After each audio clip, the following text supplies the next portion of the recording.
India के उड़ीसा राज्य के पुरी में चमत्कार की एक ऐसी कहानी है जिसे समझ पाना साइंस के बस की बात नहीं है। साइंस, जियोग्राफी, फिजिक्स, केमिस्ट्री और दुनिया के सारे ग्राउंड्स ऑफ बिलीव्स यहाँ सब फेल हो जाते हैं। हिंदू मान्यताओं में 4 बड़े धाम हैं: बद्रीनाथ धाम, द्वारिकाधीश धाम, रामेश्वरम और जगन्नाथपुरी। ये कहानी है जगन्नाथपुरी की, जहाँ पर आज भी श्री कृष्ण का वास्तविक दिल धड़कता है। इस मंदिर के कुछ ऐसे रहस्य हैं जिनके बारे में सुनकर किसी के भी होश उड़ जाएंगे। दोस्तों, आइए जानते हैं जगन्नाथ मंदिर की रहस्यमय कहानी। लेकिन उससे पहले अगर आप भगवान जगन्नाथ के सच्चे भक्त हैं तो वीडियो को एक लाइक करके चैनल को सब्सक्राइब जरूर कीजिएगा और कमेंट में जय जगन्नाथ जरूर लिखिएगा।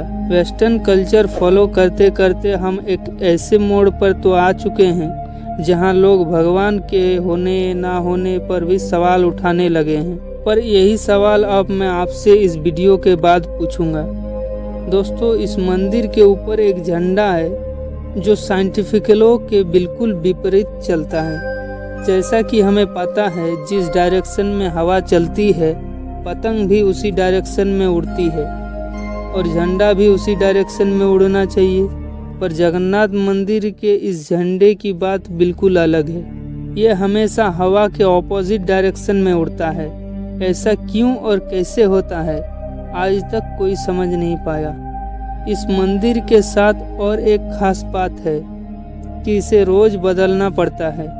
इसीलिए मंदिर के पंडित 214 फीट ऊपर लगे इस झंडे को रोज चढ़कर बदलते हैं, क्योंकि कहा जाता है कि अगर किसी दिन झंडा नहीं बदला गया तो मंदिर 18 सालों के लिए बंद हो जाएगा। दोस्तों, हर मंदिर में जहां मूर्तियां मेटल या स्टोन से बनती है, वहीं जगन्नाथ मंदिर में भगवान की मूर्तियां लकड़ी से बनी हुई हैं। ऐसा क्यों, आइए जानते हैं। 3102 बीसी में जारा नाम के एक शिकारी ने शिकार करते हुए गलती से तीर श्री कृष्ण के पैर पर चला दिया, जिससे श्री कृष्ण की मृत्यु हो गई। जब ये बात पांडवों को पता चला तो पांडवों ने द्वारिका आकर श्री कृष्ण का देह का अंतिम संस्कार करते हैं। उस अग्नि में शरीर तो जल जाता है, परंतु भगवान श्री कृष्ण का हृदय नहीं जल पाता है। ये देखकर पांडव श्री कृष्ण के हृदय को एक लट्ठे में बांधकर समुद्र में प्रवाहित कर देते हैं, जो बहते हुए पुरी के समुद्र तट पर जा पहुंचता है। गुप्त साम्राज्य के समय अवंती के राजा इंद्रद्युम्न, जो कि विष्णु जी के बहुत बड़े भक्त थे, उन्हें एक दिन सपने में आकर विष्णु जी ने एक नदी में डुबकी लगाने को कहा और यह भी कहा, एक लकड़ी के तने में तुम्हें मैं उस नदी में मिलूंगा। इस सपने को देखकर अगले ही दिन राजा डुबकी लगाने चले गए। डुबकी लगाते वक्त राजा को थोड़ी ही दूर एक लकड़ी का तना दिखा। बिना देर किए राजा लकड़ी के तने तक पहुंचे और उस तने को राजा महल में ले आए। फिर राजा ने कुछ नामी काश्तकारों को बुलाया, पर उनमें से कोई भी एक मूर्ति नहीं बना पाया। कई दिन बीत जाने के बाद एक काश्तकार महल में आया और उसने राजा से कहा कि ये मूर्ति मैं बनाऊंगा, पर मेरी एक शर्त है। राजा ने काश्तकार से उसकी शर्त पूछा।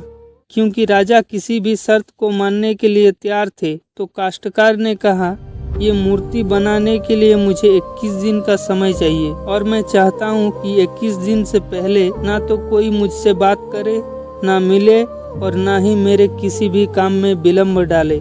राजा ने खुशी खुशी ये शर्त मंजूर कर ली। मूर्ति बनाने का काम शुरू हुआ। रोज मूर्ति बनने की आवाजें भी आती थी और धीरे धीरे वो आवाजें बंद हो गई। अवंती की रानी को लगा कि शायद भूख प्यास से काश्तकार मर चुका है, इसीलिए उन्होंने जहां मूर्ति का काम चल रहा था उस कमरे के दरवाजे को खुलवाने की जिद की और राजा को उनकी बात माननी पड़ी।